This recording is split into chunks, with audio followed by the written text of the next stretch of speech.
Yo, what's going on, y'all? Nightmare Baller One here with my review of Hiding in Plain Sight. I know I told you guys I would give y'all a Chikara. I mean Chikara. This is Chikara, but I would give y'all a Young Lions Cup 7 review.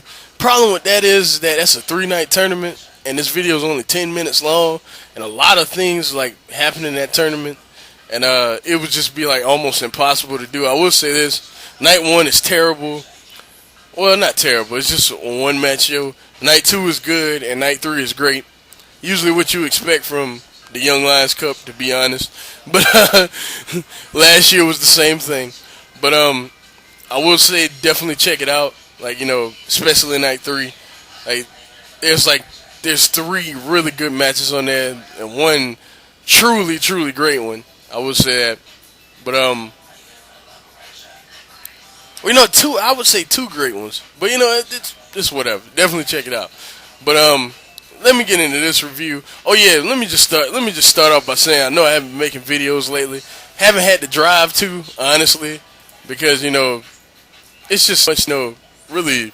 I mean, well, it is stuff to talk about. It's just I've been busy with other stuff like Uncharted 2 and reading different comic books or whatever. Follow me on Twitter. Uh, / Nightmare Baller 1 or / whatever it is. I'll just be talking about different shit on there. I don't just talk about wrestling on there. I talk about rap. Yeah, a lot of stuff, comics, everything. But yeah, follow me. I'll probably leave a link in the description. What was I gonna say? Well, man, it's up to you. Follow at your own discretion. Oh yeah, let me get into the review. Oh yeah, I don't give a fuck about Hogan. I know I keep changing the subject, but I don't give a fuck about Hogan signing with TNA. I don't care at all. All I say is this: do not give him too much power. Definitely, if he's gonna be an on-screen face, definitely do a lot with him though, because he is Hulk Hogan. But do not push him. I mean, I can't say push because he's probably not gonna wrestle. But do not, what I'm saying, like overuse Hulk Hogan. You know what I mean? But whatever. And Bischoff, I don't know what the fuck they're gonna do with Bischoff, unless they're just gonna do backstage stuff. I ain't gonna lie, it would be interesting to watch, but I really don't care. As long as long as they go in the direction that they've been going lately, especially after the Nigel thing and AJ in the main event at not No Surrender, what is it? Turning Point, yeah, the main event there. You know what I mean? But let me get into the review. This is not about TNA. Alright, the first match of the night was F.I.S.T versus Incoherence. I like this a lot, y'all. This is a really good opener. 3.5 stars. Incoherence and F.I.S.T, they have a lot of chemistry. Frightmare is improving. Every time I see this guy, he gets better and better. And Mike Quackenbush is a great teacher because all the students were like that. They started out, kind of green, and then they just got better so quick. And Frightmare has gotten a lot better. It's crazy. Then the next match we had Ariel versus Sara Del Ray.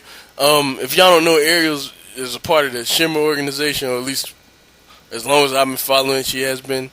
Yeah, I might review Shimmer 25, y'all. I don't know. Tell me if y'all want me to do that. But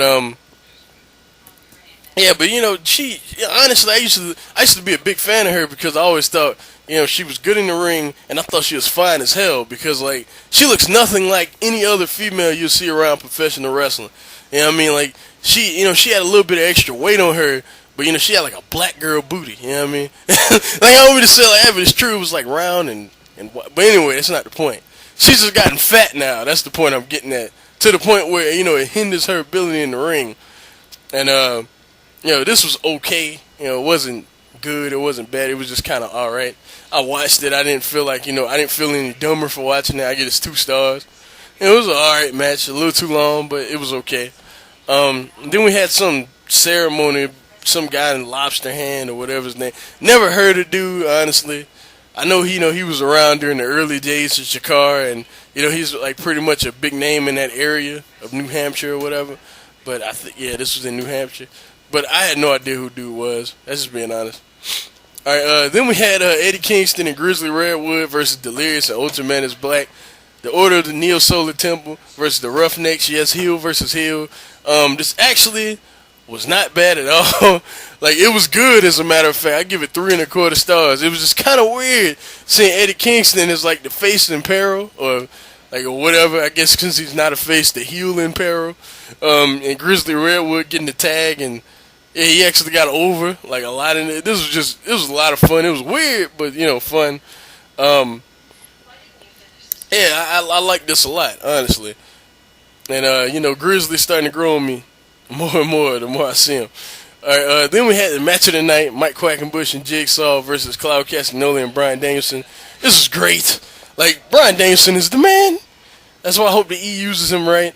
Claudio and Mike Quackenbush have hella chemistry, and Jigsaw is definitely the worst worker in this match. But he held his own. You know what I'm saying? Like, he actually added a lot to the match too. Like, with him working over his knee, and Claudio doing the giant swing with the one leg, and and the one spot that everybody keeps talking about, he did it Glory by Honor 8 with the spin around on the shoulders and the no hands. Well, he did it to Jigsaw head. No, he did it to Quack head. And yeah, I think it was Quack. Yeah, it was Quack. This was a great match, y'all. A lot of crazy spots in this. A lot of just nice technical wrestling, great high spots and high flying. This was a great match. Probably one of the third best Chikara match of the year, I would say. 4.5 stars. I know some people might think I'm overrating that, but I liked it that much. This was freaking incredible.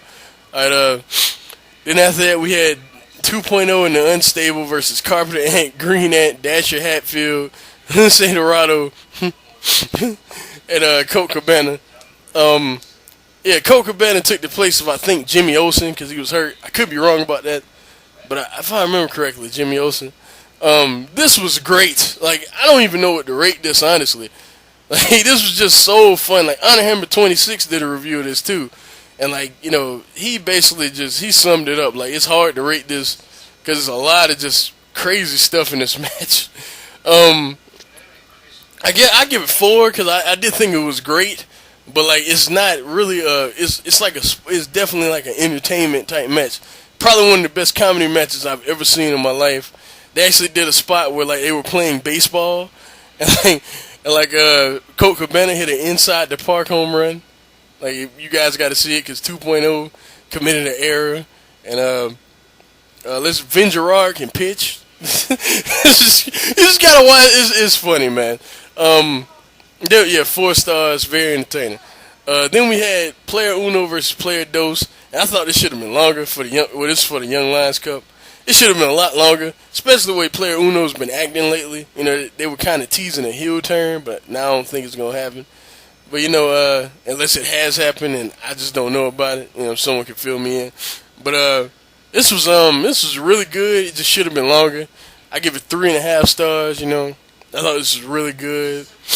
A lot of action in this. Not as much psychology as I may have wanted, but it's cool.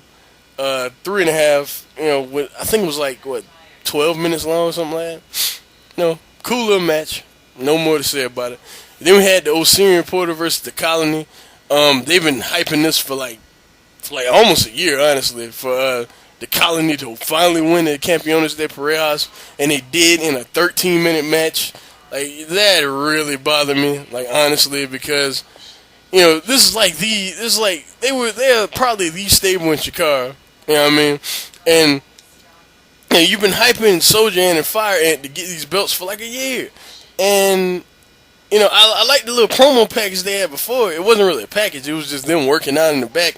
And it was short as hell, but it really got you hyped for the match. I will admit, like, I was excited to see this match, even though I knew what was gonna happen.